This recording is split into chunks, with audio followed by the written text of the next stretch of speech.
are one of the leading Sage 100 VARs and implementers in SoCal. We have quite a few employees. We specialize in fully integrated solutions, meaning we build them within Sage 100, Sage 500 as part of the package.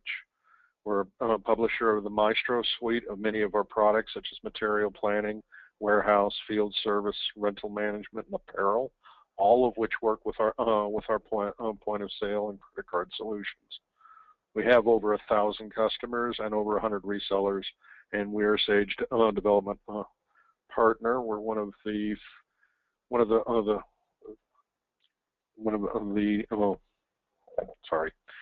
we're one of the earlier master developers in this system.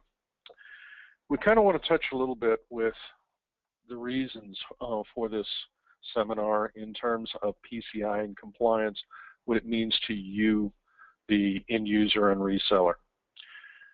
PCI 3.0 and 3.1 are in effect. 3.0 is already in effect. 3.1 will be in effect come October 1st.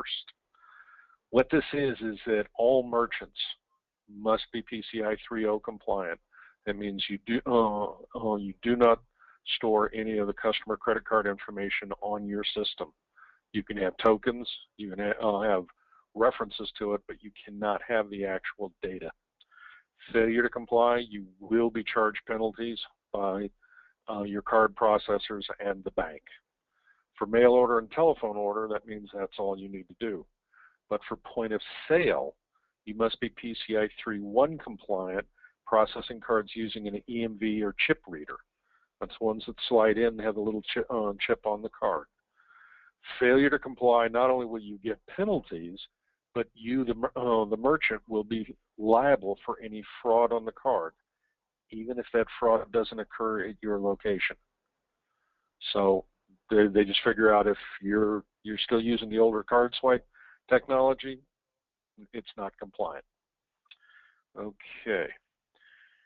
We have integrated within our system replacement for PC charge for customers that can't or don't want to use Sage Payment Solutions. That solution still works with Sage Payment Solutions through the TSYS portal. We have multiple options for processing your credit card transactions in cases where your bank is offering a better rate than Sage Payment Solutions, which, by the way, is things like full level 3 support, which is the line level commodity code, inventory, verify the PO number, the taxes, etc. Your bank or industry may not be supported by Sage Payment Solutions, for example, firearms and adult industries. These are two of the most notorious around here in the LA area, but there's plenty more. And the replacement for PC Charge is Payware Connect. This is a software as a service type process. There is no software that actually needs to be installed on your system. It is all done through our interface. We have a fast sale feature for point of sale for quick generations of invoices. Our point of sale system works in the sales order module. It is not a separate module. Okay. You can process high volume transactions. One of the limitations, for instance, for like Hightower is that you can only run really one sale at a time. Ours, you can run multiple by just opening another fast sale entry. Really beyond about 4, I would say, whoa, but you can be able to handle multiple customers. We integrate directly with bank reconciliation. We're really the only package that does that outside of that's in the currently available system. We have deposit processing, where it allows you to process multiple deposits. We can process 4 deposits in a pass, and you're limited to 100,000 passes. So I think that's enough. Cash drawer reconciliation built into our system. We post deposits to the GL liability account. We use customer deposits, cash, and bank. We post daily. Okay. The offset then, when you run the sales journal, it relays customer deposits and goes to sales. We can handle multiple locations for stores, multiple terminals within a store, and the ability for a specific terminal to be a cashier or return station. We support debit and gift card processing through Payware using the using the terminals. We are PCI 3.1 compliant with the terminals, 3.0 without. Okay. Card terminal integration, we use the Verifone MX925s, and we can have thousands of deposits per order. We also have full logging. That includes audit tracking and the whole bit. Okay. This goes into a little bit more information about it. We use Verifone. It's a direct replacement for PC Charge. If you have PC Charge and you need to stay with your current bank, not a problem. They just generate a new merchant setup sheet. We switch you into it. Unlike PC Charge, we can run multiple simultaneous transactions at the same time. Literally, they all run in about a 3-second window. Secure Vault for cards for use on any of the card processor networks. No card data is kept on your customer system other than the reference to the token. Support for chip and pin processing. This is very specific in the Verifone point system.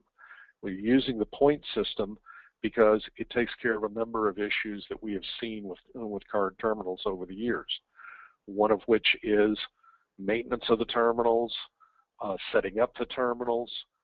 The point system takes care of that for you. You can buy them directly, but instead you use a lease system, and they provide a little web page for you to download information, so you can change the information that appears on the screen at will.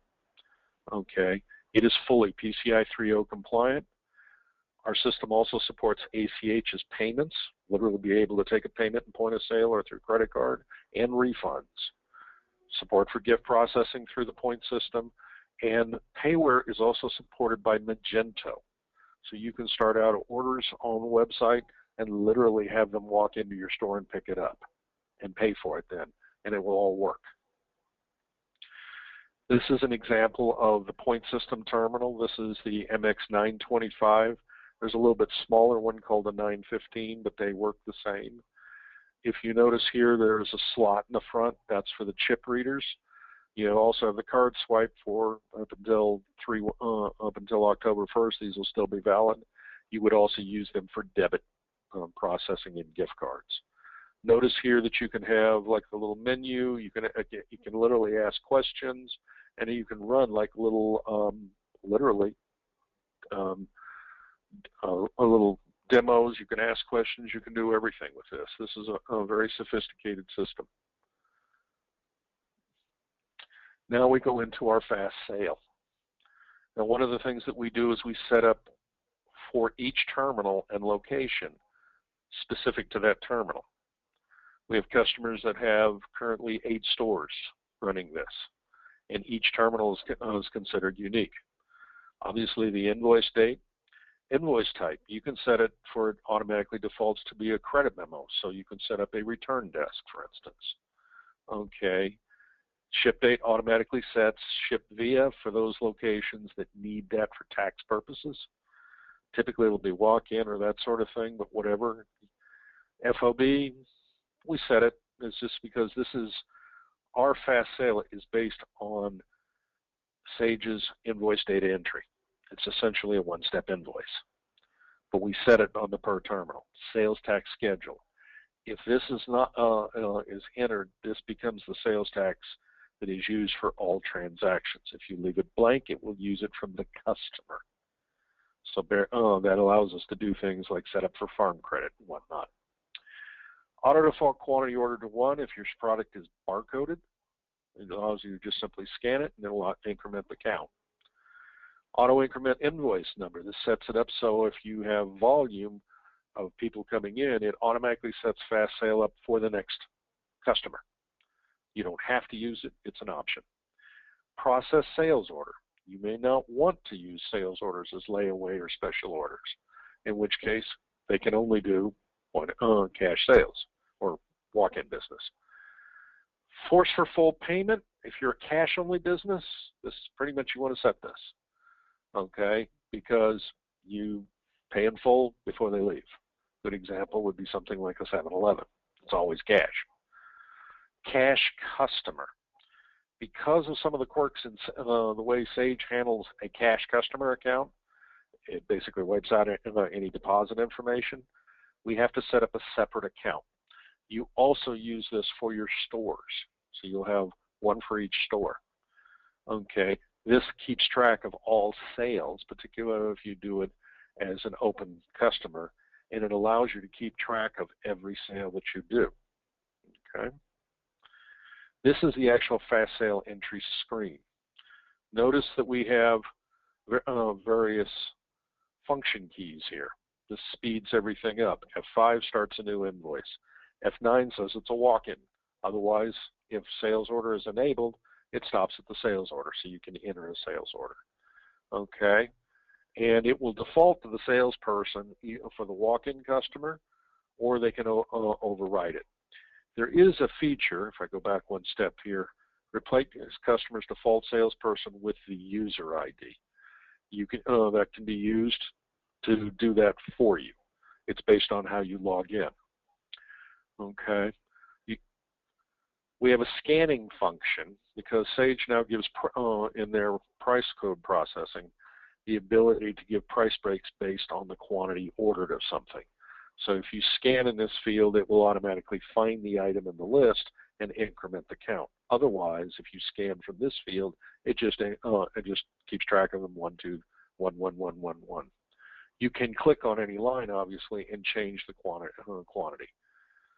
This is Sage invoice data entry. We just optimized it to go basically lines first, but the header and address fields are still available. It's still invoice, credit memo, whatever. You can do it all on the fly.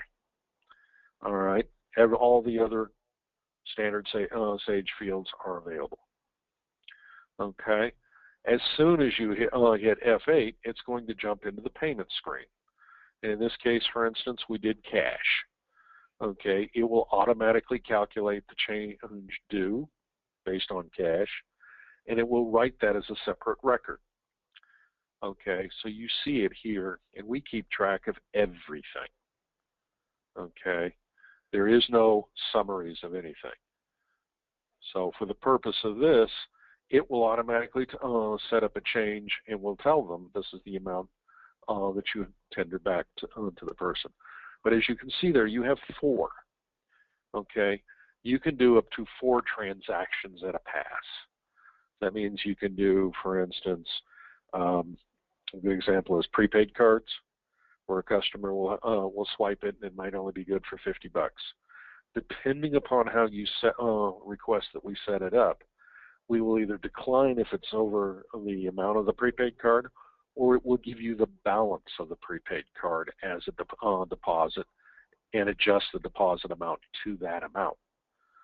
So if it was like $45 on a $50 prepaid card, it would return the $45 and bring the balance of the prepaid card to 0. And it would and if it was a $100 card, it would tell you what the balance is on the card, providing that's available from the bank. As I say, full deposit activity, like I said, you can do 100,000 transactions in a pass here. Under the account or check number field, you will see the mass credit card, which are basically the last 4 digits if it's a MasterCard or Visa or Discover. We support currently something like 12 or 14 different payment types. All right. We also have a cashier function called customer payment entry. In a number of operations, people take a lot of cash in, and so they want that to be in a secured cashier area. One person handles the cash, in which case they would do fast sale entry, send the customer over, and this would bring up the customer, okay, particularly if you have something like dealers or other outfits that you sell to.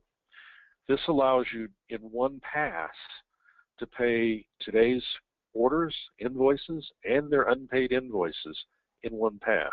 And again, you can do up to 9 payments down here in the lower section. It posts to the customer's accounts and orders in real time as soon as it is approved. And it generates a receipt for the customer, as well as a receipt for, to keep in your cash drawer. This can be part of the cash drawer system or not. It's depending on how you want to set it up. Okay, register processing. Once a terminal has been identified as a register, okay, then you're able to open what the opening cache is. And you can have multiple opens and close throughout the day. So say like if you have cashier Sally in the morning and Bob in the afternoon, Sally closes out her cash drawer and it will generate a close receipt, and then Bob opens his up in the afternoon with a different cash drawer. And then you're able to reconcile each one of those batches, which is Sally's batch and Bob's batch, even though they're on the same terminal. Okay.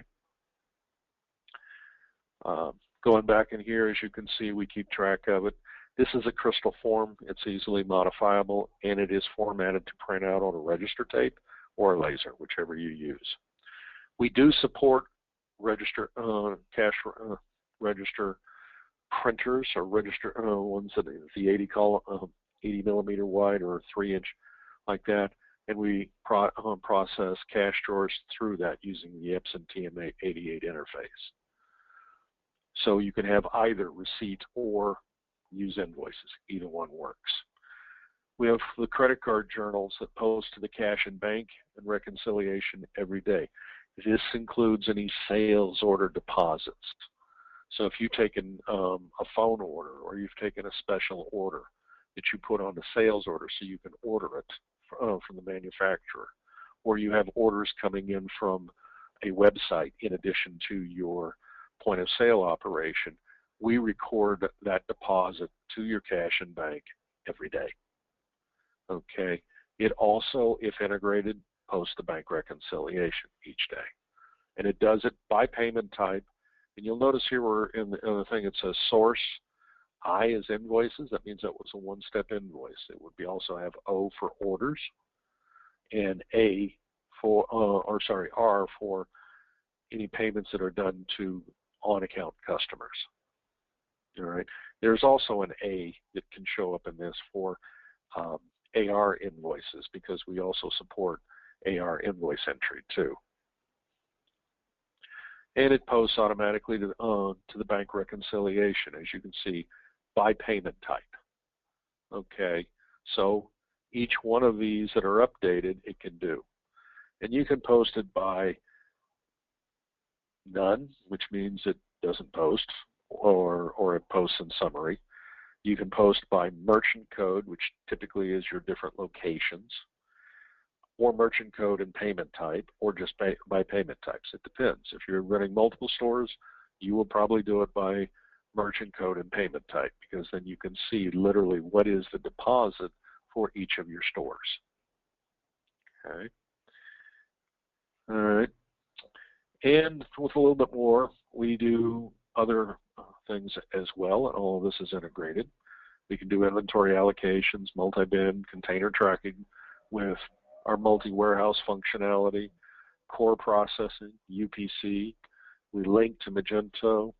We do palletized shipping, and our shipping package also does master and VIX bills of lading. We do multi-currency, royalty, rebate, consignment, core processing. It's amazing the things that we do. So here I've obviously put across here the various setups. So here it would be like for our fast sale entry. And at the beginning of the day, it's going to verify that, hey, this is a point of sale terminal. What is my open balance? Okay. Accept. And now I can go in here and I can set my defaults. So if I, again, want to set these, and I can set up bypass print prompt, so it automatically prints the receipt or automatically prints the invoice. Okay. We can use either invoice printing or receipt printing. Okay. So something simple. Okay. Do I want to do a sales order? Okay. Or I can hit F9 and I'm a walk-in customer. I can enter an item. Okay. Notice it automatically does one and goes on. You can go widescreen on this, but most people just go through here and do it this way. If you do it here, notice it finds it and increments it. Okay.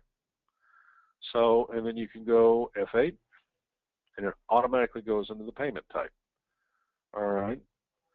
So by setting this up, you can go through. You can also put cards on file, although you normally would not put one on walk-in, but we did this as an example. Okay. You can also make changes to the header. This is invoice data entry, just optimized. And put in the address, put in an email address, for instance, or anything like that. And because this is a invoice data entry and it's a regular form, you can use customizer on it. We can obviously do any customization you need on it if you want a specific field that it always does or that sort of thing. This is the beauty of it. It's in the regular Sage programs. We're doing everything within Sage. So in this particular case, if we go check, for instance, all right, let me back up for a second here and just show you the various payment types that we have. We support ACH, obviously Amex, Visa, MasterCard, Discover. We support also Carte Blanche, Japanese Airlines. There's all sorts of those. Okay, cash, CCDPU if you're doing any back orders. We keep track of the actual deposit amount used. Checks, gift cards, store credit. Okay, so if you have a regular customer, okay, you can actually pull whatever credits is on the customer's account and apply it to a future order or invoice. In this case, we'll just go ahead and do check. Okay. All right. Alt P. Check was approved. Now we do support check guarantee. Okay. And we're working to get virtual checks working. That really doesn't, most outfits don't bother with it because with the floor limits and everything else, and we have the ACH already, works the same way, plus you don't get charged a fee for it. And again, detail. Check number, the auto approved. As soon as they hit Alt A, it'll ask if you want to print the receipt. Okay. I'm going to preview this. And here you go. This is for the receipt printing. This is what would print on the small receipt printer. And it's ready to go for the next invoice. Okay. At the end of the day, okay, you would close your journal, or sorry, close your register, or end of your cycle here. And again, it produces a receipt. All right. And then at that particular point, you're able to run your journal.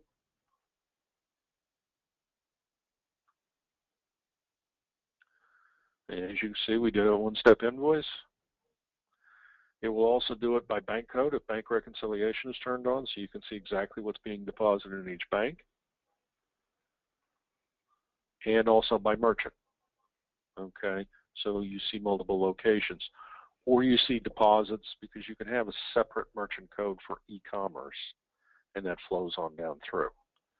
Okay, and post the bank.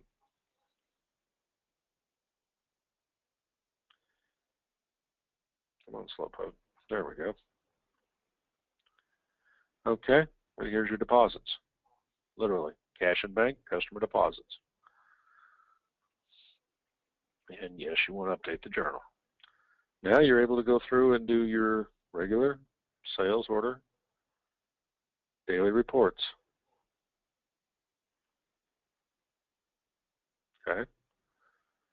And you may have multiples that's done throughout the day. Let me make this a little bit bigger. So it's your standard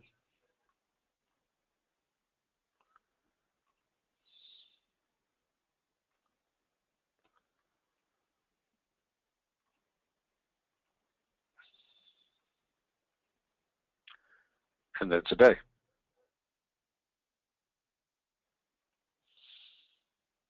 Okay. So it relieved customer deposits and it processed them. So now your money has been deposited electronic, put into the bank. As far as the GL journal is concerned, you have accounted for it. And until you run that sales journal, we have taken the short-term liability of the deposit until you recognize the revenue when you run the journal. That's an entire day. The only part that you would do, either later on that day or the next morning, is you would do your register reconciliation. Okay. And as you can see, we have multiple batches. Each one can be reconciled as you go along. As long as there's no change there, you accept it. And then you can run your register reconciliation recap. Now, notice it will default to only the last batch, and you can purge some of these. I'm not going to do so at the present point, because the one thing we don't do, we don't post your over and short to the bank every day. We instead allow you to do that once a week, which is why we track these up to a point. So, because that was one of the complaints that we got in some of the older versions of this, is that we were posting too many 2 cent different, 3 cents different, $1 here every day for every time somebody did a cash drawer change. So this allows you to summarize it once a week. It's typically when most outfits, most people do it once a week. And then that just cuts down on the thrashing that goes on in your journal. And questions?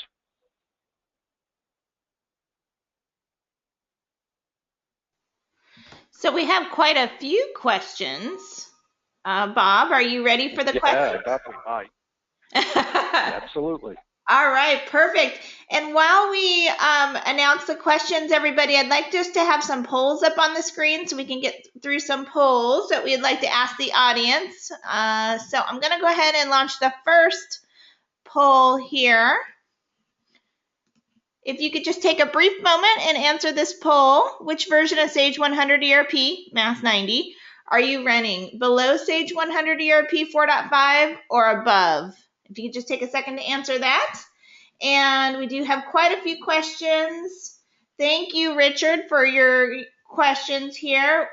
Will your credit card solution work without your POS system? Looks like yes. Richard has a custom. Oh, go ahead, Bob. We have our point of sale actually uses our credit card system as its cash handling base, but our credit card package does not require a point of sale. In fact, a lot of customers are using our credit card package because of its capabilities to level 3 and the fact that it has that very deep audit trail and the cashier function. So, yeah, a lot of people use it. For instance, the customer payment entry makes a wonderful collections tool. And you call them up, the guy says, well, yeah, I'll make a payment. I got a credit card, fine. You can pay everything in one pass. So, yes, we have a lot of customers who do not do point of sale that use our credit card. Because Richard has 2 clients using Hightower and Sage Payments, and he has one client that will not upgrade from sales order 4.3 because he is not willing to move to Sage Payments. So definitely we need to follow up with you, Richard, in regard to those points and get you your specific answers. Are there any tools for migrating from Hightower POS? What we have found is that we have a checklist, and it's basically, it takes about 20 minutes to do what you need to do in a copy of the customer's system, and then the standard conversion logic applies. The biggest hassle, if you're coming from 4.3 or earlier, you have to stop in 4.5 briefly to do a conversion because of Sage limitations, not us. But it really doesn't take long at all. Typically, conversions take 20 minutes, depending upon their data.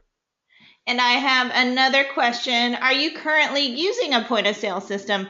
If we could just get the audience to answer that question. And we have another question here from Richard. Thank you, Richard, again. Are there any issues if the customer is using Avalara?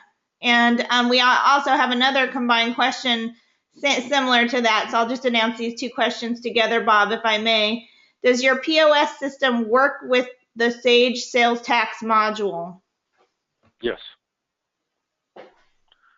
And are there... Remember, it's invoice data entry, so if Avalara is installed, that cuts in. The only thing that we do is is if it's, because you're dealing with what may be a cash storefront, how the sales tax is handled basically is, did they walk in the door and buy it there? The tax is basically as of that location. But in some states, it depends upon how they picked it up. I mean, if they paid for it in advance and came and picked it up on their truck, now it's not considered a walk-in sale. So that's why Avalara would definitely pay for those that have it, particularly for multi-location. And has there been any issues with implementation of Avalara and your system together? Are there any hidden challenges or unique situations where a customer might have unforeseen challenges with Avalara that you can... No, because we are a developer partner with Avalara, and we work directly with DSD. They've actually put some of our code into the Avalara interface so that it works seamlessly with not only our point of sale, but also with our Service Maestro and rental products. Which, by the way, our Service Maestro and our rental product all work with our point of sale as well. Perfect. Okay. And then I do have another poll. If the audience could just take a second to answer this one. If you answered yes, you are using a point of sale system. Which one of the following are you using? Fusion RMS, Hightower POS, APOS, or other? And Bob, does the system work with layaways? Does it handle layaways? Absolutely. That's sales order.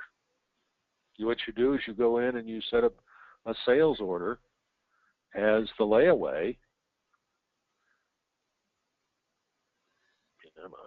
And let's open it, and I'm going to give it another $100.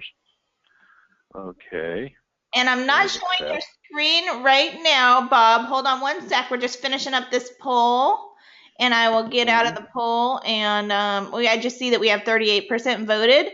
If you could just take a second, audience, and vote on this poll, I will close it out and allow Bob to share his screen. 48%. 48%. Okay, I'm going to close it out. And then, Bob, your screen should come up. Okay, appears to be. There you go. Okay.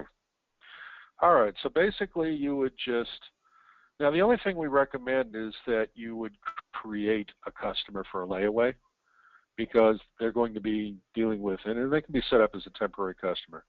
For right now, we'll just use, like our buddy Avnet here. Okay. And we'll just simply set them to credit card. All right. And I would set up a ship via called layaway, just simply because it makes it easy to spot it, but it's not a requirement. And you just simply go through and what warehouse you're pulling it from. Typically, you would pull it from the same warehouse that you're using for your store, but does not have to be. All right. And let's pick an item here. Sure, basic letter file. They're special ordering 2 of them because they want to match set. They go to totals, and here they can enter a payment against it. In this case, we got like this, and they've got $50, or sorry, and they're putting cash in or check, and we'll do like that, $50, okay, or 50% deposit, however it is that you want to do it, okay. And then later on, and as you can see in the detail, later, and they can accept that. Then later on, they can bring that order back up when the customer wants to make another payment, okay, or pay the balance of it. And we're going to add another, we'll just say cash here, $50. Okay, proceed. All right. And as the detail goes along here, then now they're ready to pay the difference. They've got the $100 left. They're going to come in and pick it up, and they just go into fast sale. Next invoice number. and our sales order. Okay, go ahead. Okay, want to ship it complete. F8, and additional deposit because it started out as an order, and now we're doing a check for the remaining amount. Okay, proceed, done. That was processing a layaway. It's also used for special orders, okay, and you can take a deposit on it. And you'll notice with that you have complete history of all the activity. And this, if it's shipped complete, will flow on to the customer's account. Now, as a temporary account, you keep it for as long as you want. We recommend you set up customers on account because that's how you can also use them for loyalty tracking and marketing. So walk-in business that you can just get any time, or if they have a loyalty card that you issue them, you can scan that and use that as a customer number, as a barcode. Works very nicely. We're a big believer in the KISS rule. Keep it super simple. Okay. The idea behind it is keep it simple, keep it quick, keep it easy to use. We handle all the stuff behind the scene. Go ahead. With that, we do have a couple of other questions about layaway. Sam, thank you so much. I think you came in a little bit late. And Bob, if we could just review, how do you post the layaway money to the GL and bank? That's done through the daily. First, I have to close my register. Okay. Because if I don't, let me exit from this instead, and I go over here to the daily deposits journal preview, and it's going to tell me I have. It'll show me what I have here. See O for orders.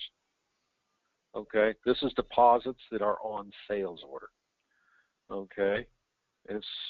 I guess I did close it.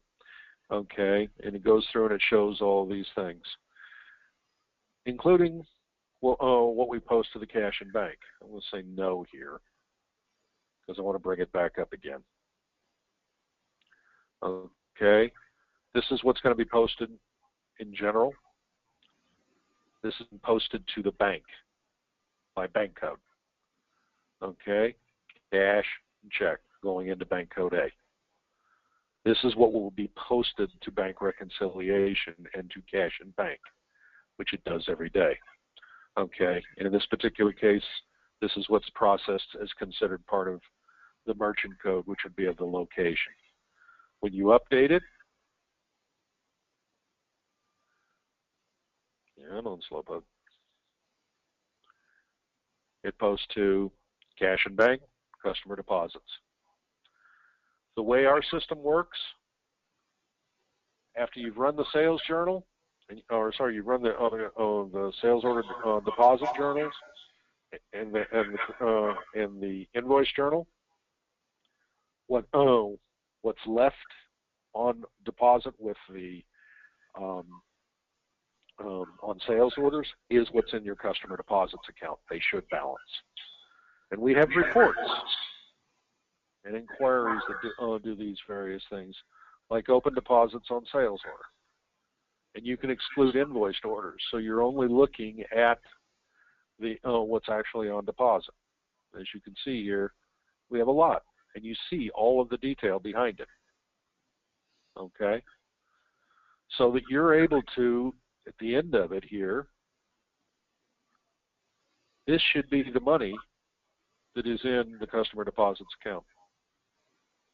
Okay, and this gets deposited each day. All right, so we'll go into bank code A, and we're looking like here, and here are the deposits we just posted. Okay, so and you can do it a number of different ways. We have full detail audit reports, for instance. Okay, so if we do, was sourced by sales order invoice only, AR invoice, approved or declines, you get everything. All right, what the source was and who it was, when it was done, okay, and the customer that it was linked to. This is used for all sorts of things. The IIG payment report, okay, is basically your deposit recap. It will show you, yeah, because I don't have the correct period on here. Give me just a second. Let's go with June, and let's go in the correct year. And 15 and preview. All right, I'm going to have to look at this. Oh, no wonder 6-1. It's being helpful. There we go. Okay, so going full screen here, 150% so you can actually read it. And here it again, by payment type and source. Wells Fargo, Security Pacific. These should be what your deposit was to these banks on these dates. Okay. So by doing it this way, we have all sorts of information here, as well as we have inquiries. Okay, sales order inquiry, invoice history, customer inquiry, register inquiry. Okay. So like we're looking, for instance, at Avnet here. All right, we have invoices. Okay. Today's the last invoice that was done. Okay. And Avnet is a balance forward, isn't it? There we go. Okay. So you see multiple payments here. Keep track of it. All right. Various things can have, like here's a good example, one we were playing with.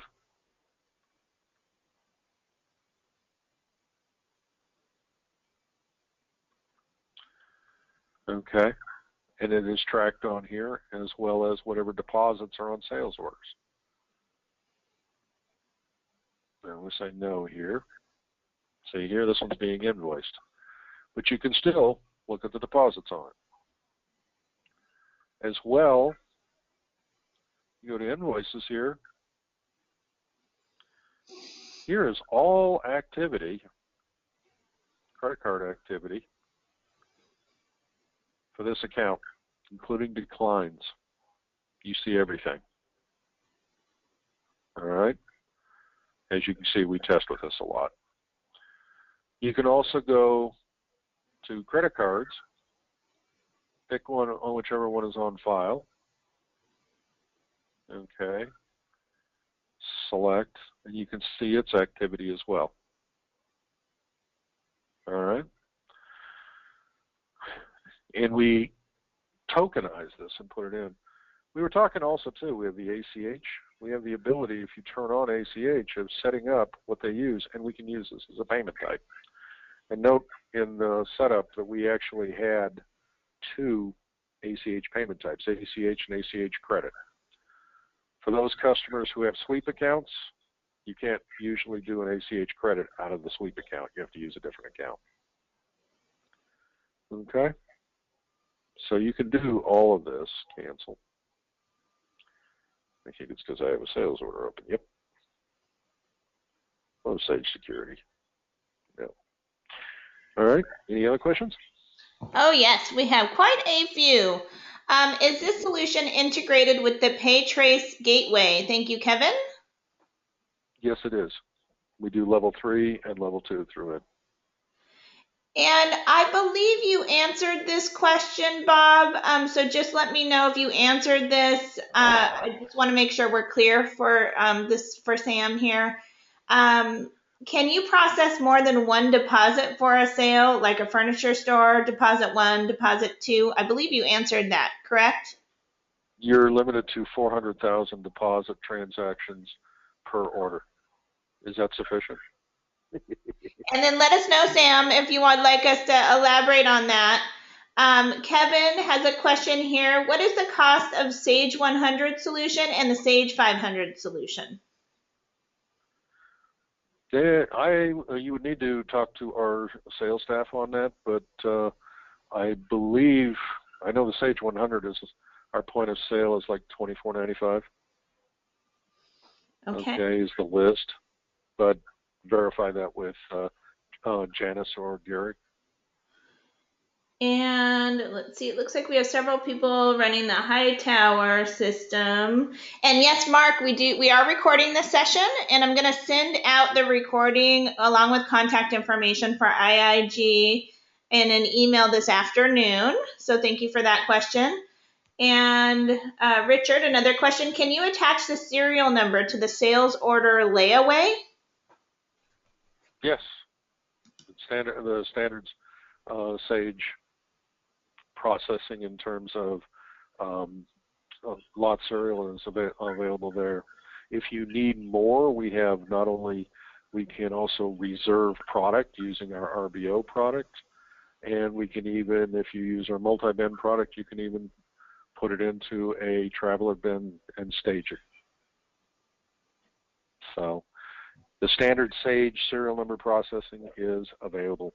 We really are talking, we take over the deposit field, but for sales order, it's standard sales order. And I did have another poll up here. Are you interested in learning more about IIG's point of sale? If you could just take a second to answer that, that would be great. Now, Bob, does your deposits post to GL when the sales order is not closed yet? That would help simplify reconciliation. Yes, it posts every day. That's part of the reason why there is, when it says payment deposit journal, whatever payments have been taken that day, whether it's on sales order or invoices or whatever, get posted. The only reason why there's a separate one for AR is because AR uses different files. We do have one that's specific for customer payment entry because it records the GL. Everything else is posted. We can, however, split that out so you update sales order deposits by themselves, but most of the time that's not, very rarely is that used. It was the ability to do deposit updates by batch is the reason why this is broken out by this, but we basically say update using the order, the invoice payment journal throughout the day if you need to, and then at the end of the day, run this to sweep up everything else. So yes, we do it and we post daily.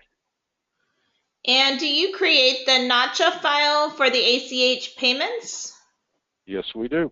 That's part of our ACH processing down here. Okay, and we have that, and it's also part of our batch processing. So at a particular point in the day, usually before your bank's cut off, you generate the NACHA batch, and you upload it to the bank, and that will get you the best possible rates for ACH. And I am not seeing any more questions, and it looks like we have 8 minutes to spare. If you do have a question, please go ahead and indicate your question or raise your hand. We'd love to hear from you. And again, thank you so much for taking time out of your day to spend with us. This is a great solution, Bob. I'm so excited that you guys have that you guys are offering this. There's options needed in this. What we've been doing is, particularly in the last year, is we've been concentrating on providing what is the best solution in this space for customers for point of sale and credit card. We have multiple solutions because we deal with a lot of the industries that Sage Payments cannot or will not work with for various reasons. We're the ones that do that. We were the ones that originally developed credit card for the Sage 100 and Sage 500 products, clear back in version 1.52, and we have been the leader of that for the last 20 years. So we look forward to working with anybody on this. We have a solution for you. Perfect. And as I said, I'm going to get a follow-up email out to everybody along with the recording and the proper contact over at IIG. So keep on the lookout for that this afternoon. I don't see any more questions. Again, thank you and have a fantastic weekend. Thank you, everybody. Take care. We'll be back in touch. Thank you, Bob. Thank you. That was, I think, a good one. Yes, it was.